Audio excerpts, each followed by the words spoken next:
praça vazia, segura a lanterna cego ao meio-dia. Diz que matamos o Deus que restava,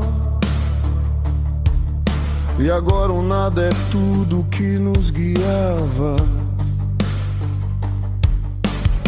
Quem julga o bem, quem julga o mal, quando o divino é só um ritual. O eco responde no abismo frio. Cria teu céu ou morre no vazio. Olá! Hoje a gente vai fazer uma conversa sobre uma obra que é, um verdadeiro abalo sísmico na filosofia. Com certeza. Um livro que, depois que a gente lê, muda um pouco a forma como a gente enxerga as coisas, sabe? Muda bastante. Estamos falando de A Gaia Ciência, do Friedrich Nietzsche, lá de 1882. Foi uma sugestão do Clube do Livro, do Jorge Guerra Pires, e é um baita desafio. É nesse livro que o Nietzsche lança algumas das suas ideias mais incendiárias. Totalmente. E é um livro que já te pega de surpresa no título, né? A Gaia Ciência. Sim. Não soa como aquele Nietzsche pesado, sombrio que muita gente imagina. A tradução é algo tipo a ciência alegre ou saber feliz. Uma ciência que dança. Exato. É a filosofia de alguém que tá voltando da beira do abismo. Ele mesmo diz que é como se tivesse se curado de uma doença longa. E agora tudo é novo, cheio de vida. É um conhecimento que abraça o mundo. E é curioso esse contraste, né? Porque é justamente neste livro, que tem essa vibe de celebração, que a gente encontra um dos anúncios mais aterrorizantes da história. O epicentro do terremoto. A contracapa já avisa, né? Fala do eterno retorno, do Zaratustra, mas o nosso foco hoje, até pensando no nosso público, vai ser na proclamação que meio que define a modernidade. A famosa e infame morte de Deus. Exatamente. E o jeito que o Nietzsche faz isso não é num tratado chato, teórico. É pura literatura, é uma cena dramática que ele cria ali no aforismo 125. Certo, vamos montar essa cena então. É de manhã, o sol tá brilhando e um homem, que o pessoal chama de louco, acende uma lanterna. Em plena luz do dia. E sai correndo pelo mercado lotado, gritando, desesperado, procuro Deus, procuro Deus. A imagem, por si só, já é muito potente. E a reação da multidão é a primeira chave para entender tudo. Eles não levam a sério. Pelo contrário. Cai na gargalhada. Sim, eles riem dele. A maioria ali no mercado já era de ateus, né? Então eles zombam. Falam, ele se perdeu, virou criança. Ou ele tá com medo da gente e se escondeu. Tratam como piada. Exatamente. Eles acham que o louco tá atrasado pra festa. Tipo, nós já superamos isso, meu caro. Ninguém aqui acredita mais nisso. Só que o que eles não percebem é que o louco não tá anunciando algo que ele descobriu. Ele tá anunciando as consequências de algo que eles fizeram. Perfeito. O louco tá vendo o que eles não veem. Ele tá vivendo a consequência real, existencial, daquele ateísmo deles, que era um ateísmo superficial, de salão. E é aí que ele explode. Ele para, né? E se vira pra multidão. E grita a frase que mudou tudo. Pra onde foi Deus? Eu lhes direi. Nós o matamos, vós e eu. Somos todos seus assassinos. Cara, o peso desse nós é brutal. Não foi um acidente, não foi um fenômeno natural. Foi um assassinato. Um decídio. E a humanidade inteira tem as mãos sujas de sangue. Mas eles ainda não entendem, né? Não, e o louco, num misto de pânico e lucidez, tenta explicar o tamanho do que aconteceu. Ele começa a fazer umas perguntas que são, nossa, pura poesia do desespero. Sim, é uma sequência de imagens muito fortes. Ele pergunta, como conseguimos beber inteiramente o mar? Pensa nisso, o mar é o todo, a base de tudo. E a gente secou. Depois, quem nos deu a esponja para apagar o horizonte? O horizonte, que é o que dá a direção, um ponto de referência. Sem horizonte, a gente está perdido. Girando em círculos. E a sensação de queda livre só aumenta. Não vagamos como que através de um nada infinito. Não sentimos na pele o sopro do vácuo. Não se tornou ele mais frio. É isso. É o colapso de todo o sistema. Por 2000 anos, Deus foi o sol do nosso sistema solar. Tudo girava em torno dele. Moral, sentido, verdade. Tudo. Ao matá-lo, a gente não apagou só uma estrela. A gente destruiu a própria gravidade que mantinha tudo no lugar. Agora, Agora a gente está à deriva, no espaço escuro e gelado. o que é genial é que o Nietzsche mesmo não está chorando a morte de Deus. Ele era ateu. O que ele faz, pelo louco, é esfregar na cara dos outros ateus a enormidade do que eles dizem acreditar. É como se ele dissesse: ah, vocês são os corajosos que não acreditam em Deus? Ótimo, agora lidem com isso. Lidem com o fato de que não existe mais cima nem baixo, nem certo nem errado. Sintam o frio do vácuo, aguentem o tranco. E aqui a coisa fica realmente interessante porque o homem louco não para no desastre, ele vai além. Ele entende que um ato desse tamanho exige uma resposta à altura. Uhum. Ele olha para aquelas pessoas e pergunta: a grandeza desse ato não é demasiadamente grande para nós? Não deveríamos nós mesmos nos tornar deuses, para ao menos parecer dignos dele? Essa é a virada fundamental. Matar Deus não é o fim da história. É o começo de uma nova. Exato. Se a humanidade destruiu a fonte externa de todos os valores, então a própria humanidade tem que assumir a tarefa de criar valores. Nós temos que nos tornar os legisladores. É isso. É uma responsabilidade que esmaga. É como ele dissesse: olha, o paizão morreu. A infância acabou. Agora vocês precisam crescer e virar adultos responsáveis pelo universo. Mas essa ideia de nos tornarmos deuses, ela soa quase perigosa. Arrogante, talvez. O que impede isso de virar só uma desculpa para o mais forte fazer o que quiser? Uma anarquia moral. Essa é exatamente a questão que Nietzsche vai explorar por resto da vida. Não é uma licença para o caos, muito pelo contrário. Certo. É a exigência da maior responsabilidade. Tornar-se um deus não é ter poder ilimitado. É ter a capacidade de criar uma nova tabela de valores, de dar uma lei a si mesmo e seguir. É a tarefa mais difícil que existe. E o homem louco sabe disso. Ele sabe. Ele olha para a multidão que agora está em silêncio, espantada. E aí, a ficha cai para ele. Ele percebe que chegou cedo demais. Exato. As pessoas ouviram as palavras, mas não entenderam o barulho do acontecimento. Ele diz que o som do trovão ainda não chegou. Aí ele joga a lanterna no chão, ela se quebra, e ele conclui que as palavras dele são como estrelas. A luz chega, mas o evento em si aconteceu há muito tempo. A morte de Deus aconteceu, mas a humanidade levaria séculos para de fato sentir e compreender o terremoto. E ele vai embora dizendo que as igrejas agora são os túmulos e memoriais de Deus. É uma profecia. Totalmente. Ele entende que, embora o ato já tenha acontecido na cabeça dos intelectuais, a consciência coletiva ainda não absorveu. As pessoas continuam vivendo como se nada tivesse mudado. Usando a moralidade cristã como uma muleta. Exato. Sem perceber que a base que sustentava essa muleta já apodreceu. Estão sentadas num galho de árvore que elas mesmas serraram, mas ainda não tiveram coragem de olhar para baixo. Então, a gente tem esse cenário quase apocalíptico do homem louco, que parece o fim da linha. Mas o incrível é que o próprio Nietzsche não via assim, pelo menos não para todo mundo. Não mesmo. Anos depois, ele volta ao livro, adiciona um 5º capítulo, Nós os Impávidos, e a perspectiva muda completamente. Muda da água para o vinho. Ele começa a falar do que a morte de Deus significa não para a multidão, mas para os espíritos livres, para os filósofos como ele. E a mudança de tom é brutal. Se para o homem louco, a morte de Deus é uma catástrofe que traz o frio, a escuridão... Para esses espíritos livres, é o oposto, é libertação. Sim. Nietzsche escreve no aforismo 343. O maior acontecimento recente, o fato de que Deus está morto, já começa a lançar suas primeiras sombras sobre a Europa. Só que aqui, sombra não tem nada de negativo. Longe disso, ele descreve a sensação que a notícia provoca nesses poucos como um alívio, a abertura de um horizonte. A citação é linda. É maravilhosa. Ele fala: sentimos como se fôssemos iluminados por uma nova aurora.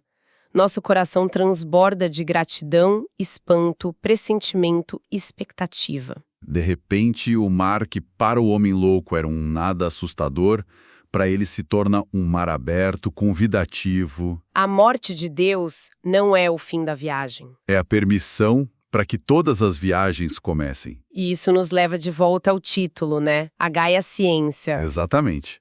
A ciência alegre só é possível depois da morte de Deus. O fim da era da crença absoluta é a condição para um novo tipo de conhecimento. Um saber que não busca a verdade com V maiúsculo. Mas que experimenta, que cria, que ousa.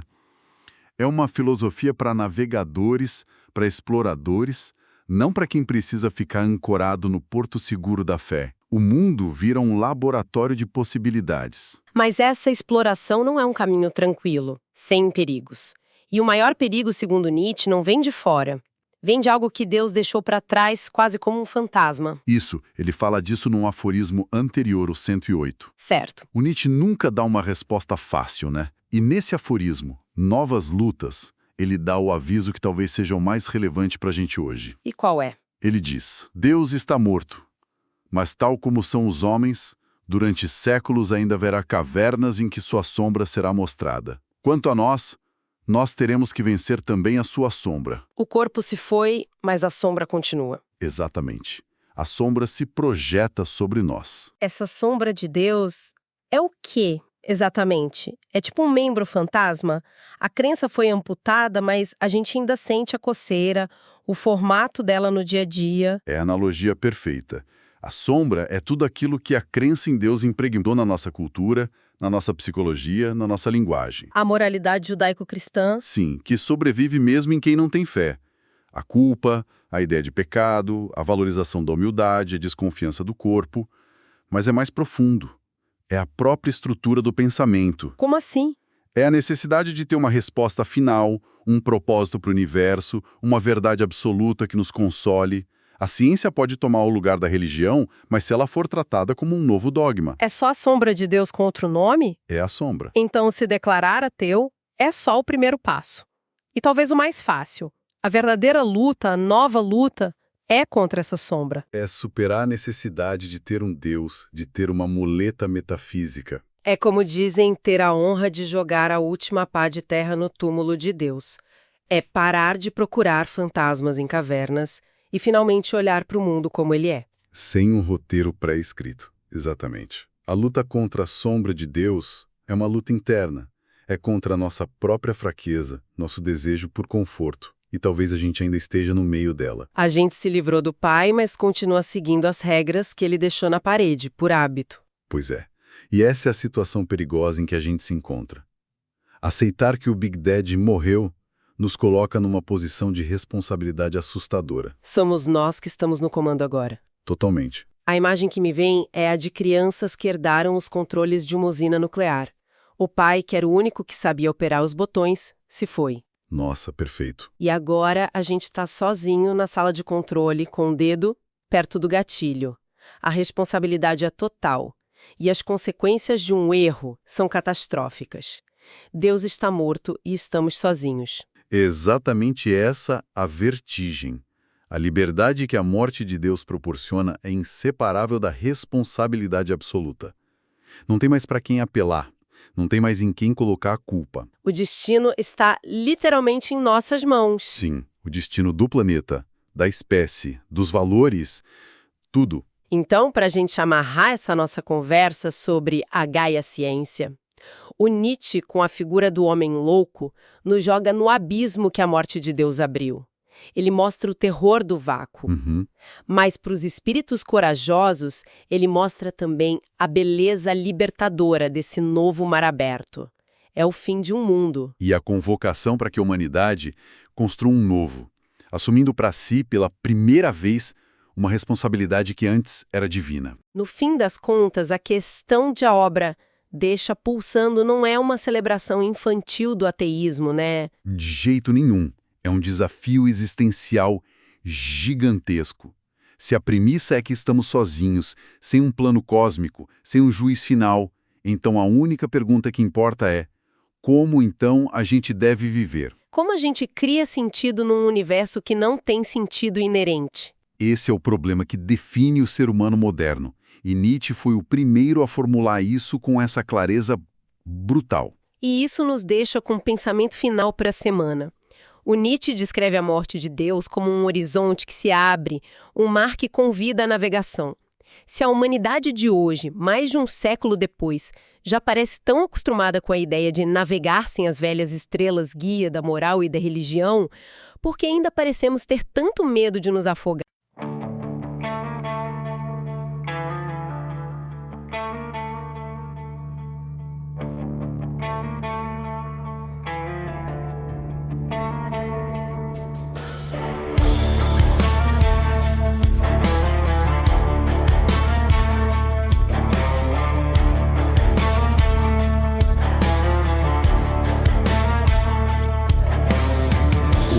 Grita na praça vazia, segura a lanterna cego ao meio-dia. Diz que matamos o Deus que restava, e agora o nada é tudo que nos guiava. Quem julga o bem, quem julga o mal, quando o divino é só um ritual, o eco responde no abismo frio. Cria teu céu ou morre no vazio.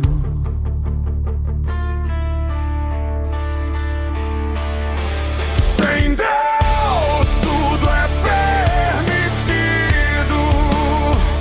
mas o abismo é tão bonito.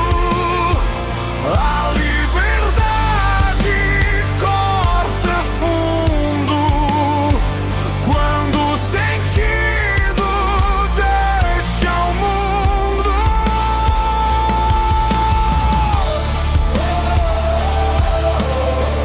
Deus está morto em mim, e agora eu tenho que existir.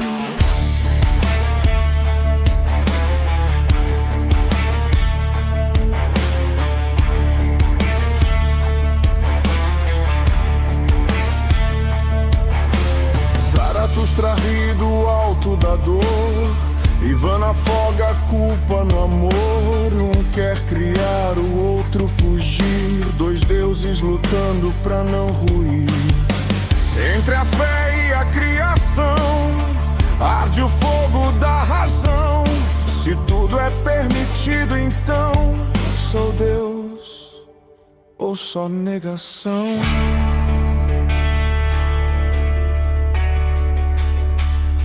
Sem Deus tudo é permitido, mas o abismo é tão bonito. A liberdade corta fundo quando o sentido deixa o mundo.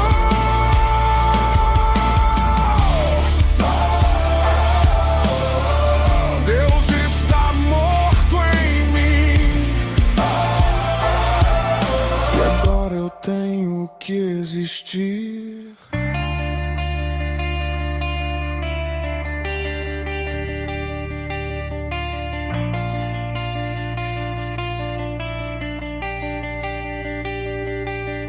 O homem matou o eterno, consciência e solidão. Mas quem dá sentido ao inferno, se o inferno é o coração? Não há mandamento, só espelhos, nem céu, nem véu, só os teus olhos cheios. Deus está morto, mas o sonho é vivo. Tudo é permitido, inclusive o divino.